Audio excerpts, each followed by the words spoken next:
शुभम एक शहरी लड़का था। वो गर्मियों की छुट्टियों में अपनी नानी के गांव जाया करता था। उसे अपनी नानी का गांव बहुत पसंद था। वो गांव जाने की तैयारी करने लगता है। खूब सारे कपड़े ले जाता हूँ, सारी छुट्टियाँ वहीं रह कर आऊंगा।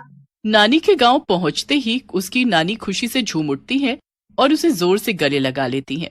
मेरा बच्चा, मेरा लाडला पोता कितना बड़ा हो गया है। तुझे देखने के लिए आंखें तरस गई थी मेरी। चल अंदर चल, थक गया होगा तू। पता है तेरी मनपसंद सब्जी बनाई है। उसे अपनी नानी के गांव में काफी दिन बीत जाते हैं।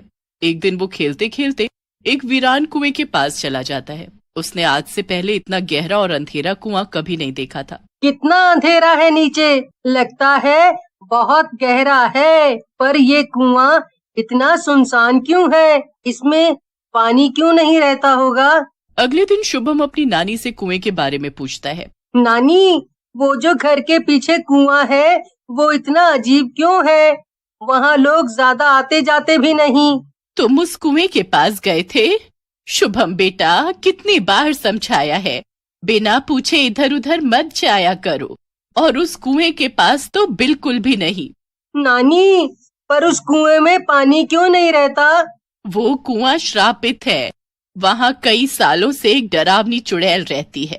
पूरे गांव में उसका डर फैला हुआ है। सब डरते हैं उससे। अच्छा, क्या किया उस चुड़ैल ने? अरे वो रात को लोगों के बच्चे चुरा कर चौराहे पर रख देती है। अलग अलग तरीके से गांव वालों को सताती है। तो मत जाना उस कुएं के पास। शुभम पूरी रात उस चुड़ैल के बारे में सोचता रहता है। अगले दिन वो अपने दोस्तों के साथ खेल रहा होता है तो उसके दोस्त उसे बताते हैं। शुभम, तुम्हें पता है उस शापित कुएं के बारे में? हाँ, थोड़ा बहुत। नानी ने वहाँ जाने से मना किया है। लोग कहते हैं कि वहाँ चुड़ैल रहती है, बहुत डरावनी चुड़ैल। तुम जानते हो उसके बारे में? हाँ, मेरे पापा ने तो देखी भी है। वो अमावस्या की रात को पूरे गांव में घूमती है।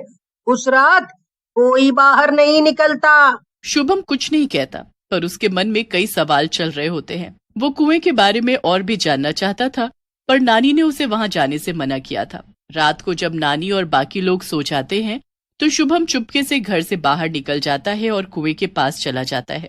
शुभम कुएं के अंदर झांकता है। उसे अंधेरे के कारण कुछ नजर नहीं आता। अचानक से शुभम धड़ाम से कुएं के अंदर गिर जाता है और बेहोश हो जाता है। काफी देर बाद जब उसे होश आया तो उसने देखा कि उसके आगे बाल खोले लंबे नाखूनों वाली एक औरत बैठी है। शुभम बहुत डर जाता है और कांपती हुई आवाज में कहता है, कौन हो तुम? मुझे जाने दो, मुझसे गलती हो गई, मुझे जाने दो। डरावनी औरत का जवाब आता है, मैं प्रभा, कई सालों से इस कुएं में कैद हूँ। कई सालों से इसी आशा में हूँ कि आखिर कोई तो होगा जो मुझे इस कैद से आजाद कराएगा और इंसाफ दिलाएगा। कैसा इंसाफ? सालों पहले की बात है। मैं भी एक आम इंसान थी, पर मेरा पति मुझे दहेज के लिए रोज सुनाया करता था। वो शराब पीकर आता और मुझ पर जुल्म करता। मैंने जब इसके खिलाफ आवाज उठानी चाही तो उसने मेरी हत्या कर दी और मेरी लाश इस कुएं में फेंक दी। तब से लेकर आज तक मैं रोज लोगों से रो रो कर इंसाफ की भीख मांगती हूँ, पर लोग मुझे एक श्राप समझते हैं, मुझसे डरते हैं। तुमने कभी किसी से कहा क्यों नहीं? तुम्हारे पास तो शक्तियाँ है ना, तो तुम अपने पति की सच्चाई सामने ला सकती हो। हाँ, पर लोग मेरी बात ही नहीं सुनना चाहते। वो मुझसे डरते हैं। सब सोचते हैं कि मैं बहुत बुरी हूँ। अगर तुम अच्छी हो तो गांव में इतने हादसे क्यों होते हैं? वो सब कौन कर रहा है? शायद गांव में कोई दूसरी चुड़ैल है जो मुझे बदनाम करना चाहती है। हो सकता है कि ये सब वही कर रही हो। मुझे ज्यादा कुछ नहीं पता। मैं इस कुएं से बाहर नहीं निकल पाती तो उसके बारे में कैसे जान सकती हूँ। तुम चिंता मत करो, मैं जरूर पता लगा लूंगा कि आखिर ये सब कौन कर रहा है। शुभम उसकी पीड़ा समझता है और मन में उसे इंसाफ दिलाने की ठान लेता है और प्रभा को विश्वास दिलाता है कि वो उसे इंसाफ दिलाएगा। प्रभा उसे कुएं से बाहर जाने देती है। शुभम सब गांव वालों को कुएं का रहस्य बताता है, पर कोई भी उसकी बातों पर यकीन नहीं करता। अरे अरे, अब क्या हम इस शहर के आए हुए लड़के की बातों पर यकीन करेंगे? हाँ हाँ, बिल्कुल ठीक कहा। हमें अच्छे से पता है उस शापित कुएं की सच्चाई। हमारे गांव का बहुत नुकसान किया है उस चुड़ैल ने। अमावस्या के दिन सब लोगों को डराती है। ऐसा कैसे हो सकता है? वो तो लाचार है। वो भला गलत काम क्यों करेगी? अच्छा, तो गांव में ये सब घटनाएं क्यों होती हैं? कोई जवाब है तुम्हारे पास? गांव वालों की बात सुनकर शुभम और भी मुश्किल में पड़ जाता है। वो सोचता है जब प्रभा अच्छी चुड़ैल है तो आखिर गांव में नुकसान कौन करवाता है, कौन डराता है? ये दूसरी चुड़ैल आखिर है कौन? शुभम अमावस्या की रात को जब सब सो जाते हैं तो वो सच का पता लगाने निकल पड़ता है। उसकी नजर अचानक सड़क पर चलते हुए एक सफेद कपड़े पहने चुड़ैल पर पड़ती है। शुभम बहुत डर जाता है, पर वो हिम्मत नहीं हारता। शुभम उस चुड़ैल के पीछे पीछे जाता है तो वो देखता है कि वो चुड़ैल प्रभा के पति के घर जा रही है। चुड़ैल के घर में घुसते ही शुभम खिड़की के बाहर से देखता है, अंदर से किसी आदमी की आवाज आती है। आज तो गांव वालों का डर डर के बुरा हाल हो जाएगा।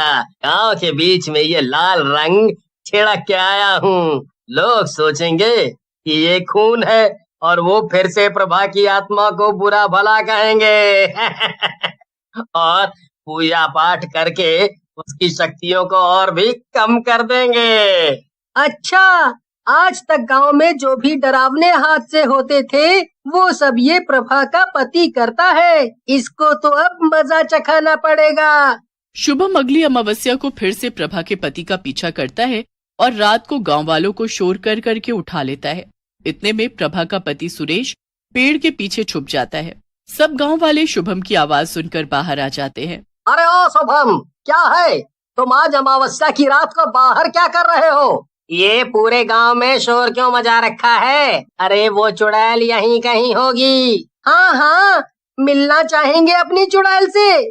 शुभम पेड़ के पीछे से सुरेश का हाथ खींचकर लाता है। सभी गांव वाले ये देखकर हैरान हो जाते हैं। ये है चुड़ैल। अच्छा, ये सब इस सुरेश का किया धरा है। अरे तू इतने सालों से हमें धोखा देता आया है। अरे इसे तो गांव के चौराहे में फांसी दे देनी चाहिए। हमारी नाक के नीचे ये इतने गंदे काम कर रहा था। मुझे माफ कर दीजिए, मुझे जाने दीजिए, मुझे जाने दीजिए। अरे तेरी गलतियों की कोई माफी नहीं। तूने कितने बेकसूर बच्चों के जीवन के साथ खिलवाड़ किया है। यही नहीं, अपनी पत्नी का हत्यारा ये खुद है। इसने उस पर बहुत जुल्म किए, दहेज के लिए उसकी हत्या की। अरे पर ये सब इसने किया क्यों? इसी से पूछ लीजिए, अपने मुंह से खुद ही बताएगा। सारे गांव वाले सुरेश को कड़ी से कड़ी सजा देने का फैसला कर लेते हैं और शुभम को धन्यवाद देते हैं। शुभम सरपंच के सामने सबको संबोधित करता है। तो देखा आप सबने कैसे हमारे ही सामने दोषी खुलेआम घूमते हैं और हम उन्हें पहचानने में गलती कर बैठते हैं। दहेज बहुत बड़ा पाप है। इसका समर्थन करने वाले बिल्कुल भी क्षमा के लायक नहीं। सब शुभम के लिए तालियां बजाते हैं और उसकी प्रशंसा करते हैं। नानी जोर से शुभम को गले लगा लेती है। मुझे तुझ पर गर्व है मेरे बच्चे। मेरा बच्चा।